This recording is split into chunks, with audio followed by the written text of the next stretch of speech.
అక్షర news కి స్వాగతం. సిరిసిల్ల జిల్లా వేములవాడ శ్రీ రాజరాజేశ్వరి స్వామి వారిని దర్శించుకున్న రాజన్న సిరిసిల్ల జిల్లా అదనపు కలెక్టర్ పూజారి గౌతమిక వారు ప్రత్యేక పూజలు నిర్వహించారు. ఇక అనంతరం మండపంలో అర్చకులు వారిని ఆశీర్వదించి తీర్థప్రసాదాలు అందజేశారు.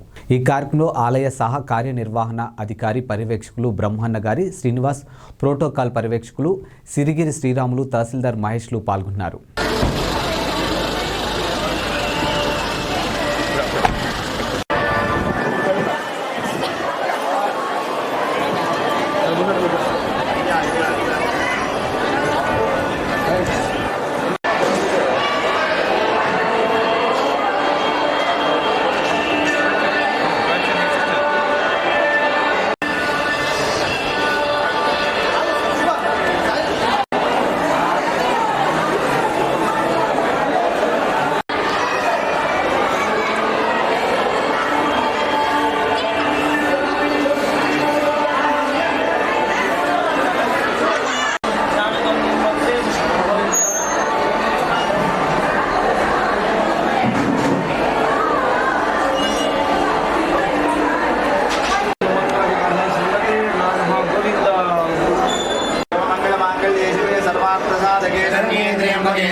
शतमानं भवति यदा यं पुरुषं